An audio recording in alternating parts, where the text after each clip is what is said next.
গাজা উপত্যকায় যুদ্ধবিরতি ভেঙে হঠাৎ করেই ফের বড় ধরনের হামলা চালিয়েছে ইসরায়েলি বাহিনী। গাজা নগরীর পুলিশ সদর দপ্তরের পাশাপাশি শনিবার বিভিন্ন জায়গায় দখলদার বাহিনীর আগ্রাসনে প্রাণ গেছে শিশুসহ বেশ কয়েকজনের, যা গেল অক্টোবরের যুক্তরাষ্ট্রের মধ্যস্থতায় ইসরায়েলি বাহিনী ও ফিলিস্তিনের স্বাধীনতাকামী সংগঠন হামাসের মধ্যকার সম্পাদিত চুক্তির পুরোপুরি লঙ্ঘন।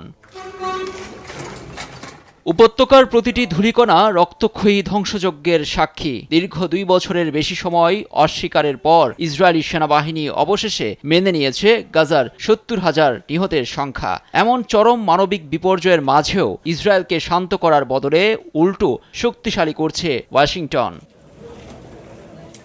$660 কোটি বিনিময়ে ইসরায়েলকে 30টি আধুনিক অ্যাপাচি হেলিকপ্টার দেওয়ার চুক্তি করেছে যুক্তরাষ্ট্র। বিশ্বজুড়ে যখন এ মরণ খেলা বন্ধের জোরালো দাবি উঠেছে, তখন সব মানবিক আবেদন উপেক্ষা করে যুক্তরাষ্ট্র তাদের মারণাস্ত্রের নতুন চালান গোছাতে ব্যস্ত। সামরিক বিশ্লেষকরা বলছেন, গাজার মতো ঘনবসতিপূর্ণ এলাকায় সুনির্দিষ্ট লক্ষ্যবস্তুতে নিখুঁতভাবে আঘাত করতেই এ হেলিকপ্টার সবচেয়ে বেশি কার্যকর। অ্যান্টি স্লিপারি টেকনোলজি ও সফট টেক্সচারটায় নরম ঘাসের স্পর্শ, সাপোর্ট গ্রাস ম্যাট, নান্দনিকতার ছোঁয়া।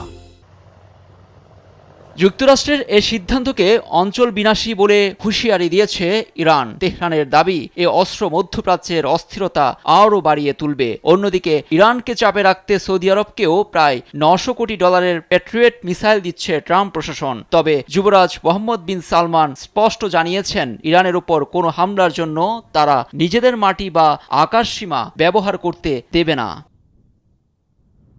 70,000 ফিলিস্তিনির মৃত্যুর স্বীকার করার পরপরই $660 কোটি এ অস্ত্র বাণিজ্য প্রমাণ করে মানবতার চেয়ে ভূ রাজনীতি আর ব্যবসায়ী এখন যুক্তরাষ্ট্রের কাছে বড়। অ্যাপাচি দেওয়ার কারণ যুদ্ধকে আরও সামনের দিকে এগিয়ে নেয়া। যুক্তরাষ্ট্র এতে দ্বিমুখী লাভের চিন্তা করছে। প্রথমত, মধ্যপ্রাচ্যে ইসরায়েলের সামরিক দাপট বজায় রাখা, যাতে এ অঞ্চলে যুক্তরাষ্ট্রের নিয়ন্ত্রণ সহজ হয়। দ্বিতীয়ত, এ বিশাল চুক্তির মাধ্যমে নিজেদের অস্ত্র ব্যবসাকে লাভবান করা।